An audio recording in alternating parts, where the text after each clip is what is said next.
Dream ইলেভেনের winning balance যখন আপনি আপনার ব্যাঙ্ক অ্যাকাউন্টে ট্রান্সফার করছেন এবং সেই ব্যালেন্সটি যদি ট্রান্সফার না হয়ে ইন প্রসেস থাকে এবং দীর্ঘদিন ধরে, তো আপনার এই টাকাটিকে আপনি কিভাবে আপনার ব্যাঙ্ক অ্যাকাউন্টে নিয়ে আসবেন, তো সেই পদ্ধতি আজকে এই ভিডিওটির মাধ্যমে দেখানো হয়েছে।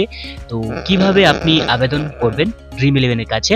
তো সবার প্রথমত আপনার যে ড্রিম ইলেভেন অ্যাকাউন্টের লোগোতে টাচ করে নেওয়ার পর আপনি মাই ব্যালেন্স অপশনে আপনি টাচ করে নেবেন। করে নেওয়ার পর আপনি এটাকে ওপেন করে নেবেন, এখানে টাচ করে নেবেন। করে নেওয়ার পর স্ক্রল করে নিচের দিকে আসলে দেখতে পাবেন মাই ট্রানজ্যাকশন নামক একটি অপশন। তো এরপর আপনি এখানে অনেকগুলি অপশন দেখতে পাবেন, মানে 4টি অপশন রয়েছে। তো আপনি উইথড্রলস অপশনে টাচ করে নেবেন, ঠিক আছে। তো এখানে টাচ করলে আপনি দেখতে পাচ্ছেন 180 রুপিস আমি কিন্তু উইথড্র করেছি, এটা কিন্তু ইন প্রসেস রয়েছে, এখনো পর্যন্ত ব্যাঙ্ক অ্যাকাউন্টে এসে পৌঁছায়নি। তো সবার প্রথমত এখানে আমি টাচ করে নেব, ঠিক আছে। তো এখানে টাচ করলেই আপনার এখানে সম্পূর্ণ কিন্তু এখানে শো হবে। তো আমি কি করব, ট্রানজ্যাকশন আইডিটাকে কপি করে নেব এবং কপি করে নেওয়ার পর আপনি এটাকে স্ক্রিনশট নিয়ে নেবেন। তো এরপর কি আপনার যদি টাকা যদি সাকসেসফুল হয়েও যায় উইথড্রল, যদি আপনার সাকসেসফুল হয়েও যায়, এরপরেও যদি আপনার ব্যাঙ্ক অ্যাকাউন্টে না পৌঁছায়, তো একই পদ্ধতি থেকে আপনি কিন্তু আবেদন করতে পারবেন।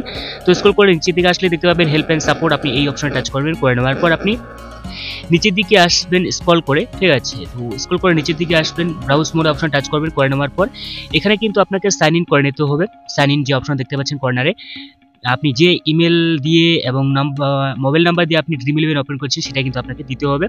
তো এরপর স্ক্রল করলে নিচের দিকে দেখতে পাচ্ছেন কন্ট্যাক্ট আস, তো আপনি কন্ট্যাক্ট আসে টাচ করে নেবেন। করে নেওয়ার পর এখানে একটি অপশন থাকবে এখানে, ঠিক আছে, সিলেক্ট, আপনি এখানে সিলেক্ট করে নেবেন। তো সিলেক্ট করে নেওয়ার পর আপনি উইথড্রলস অপশনটি আপনি সিলেক্ট করবেন, ঠিক আছে। এখানে অনেক কিছু অপশন রয়েছে, তো আপনার যে কোনো সমস্যা কিন্তু আপনি এখান থেকে খুঁজে পাবেন। তো এরপর এখান থেকে কিন্তু উইথড্রলস রিলেটেড আপনি সিলেক্ট করে নেবেন, ঠিক আছে। সিলেক্ট করা হয়ে গেলে আপনি নিচের দিকে আসবেন। নিচের দিকে আসার পর আপনি কবে উইথড্র করেছেন সেই ডেটটি আপনি এখানে সিলেক্ট করে নেবেন। করে নেওয়ার পর আপনি উইথড্রলস অ্যামাউন্ট আপনি সিলেক্ট করবেন। এরপর ডিসক্রিপশন আপনি দিবেন, ডিসক্রিপশনে যে ট্রানজ্যাকশন আইডিটি আপনি কপি করে নিচ্ছেন সেই কপিটি কিন্তু আপনি এখানে দিতে পারেন, ঠিক আছে। তো এরপর আপনি নিচের দিকে আসবেন, যে স্ক্রিনশটটি নিয়েছেন সেই স্ক্রিনশটটিও কিন্তু আপনি এখানে বসিয়ে দেবেন, মানে অ্যাড করে নেবেন, ঠিক আছে। নিচের দিকে এখানে রয়েছে অ্যাড ফাইল, তো আপনি কি করবেন, এই অ্যাড ফাইল অপশনে টাচ করে নেবেন, ঠিক আছে। অ্যাড ফাইল অপশনে টাচ করে নেওয়ার পর যে স্ক্রিনশটটি নিয়েছে সেই স্ক্রিনশটটি আপনি এখানে আপলোড করবেন। আপলোড করা হয়ে গেলে আপনি সাবমিট অপশনে টাচ করে নেবেন, যে সাবমিট অপশনটি দেখতে পাবেন, ঠিক আছে। সাবমিট অপশনে টাচ করলেই আপনার যে সমস্যা থাকবে, যেটা আপনার ব্যালেন্স এখনো পর্যন্ত ব্যাঙ্ক অ্যাকাউন্টে পৌঁছায়নি, তো আশা করছি আপনার এই সমস্যা দ্রুতই কিন্তু সমাধান হয়ে যাবে। তো এই ছিল আজকে ছোট্ট একটা ভিডিওটি ভালো লাগলে অবশ্যই আপনি আপনার মতামত জানাতে ভুলবেন না। আর চ্যানেলটি এখনো পর্যন্ত সাবস্ক্রাইব করে না থাকলে চ্যানেলটাকে সাবস্ক্রাইব করে সাথে অল নোটিফিকেশন অন করে রাখবেন এরকমই রিলেটেড সম্পর্কিত ভিডিও পেতে।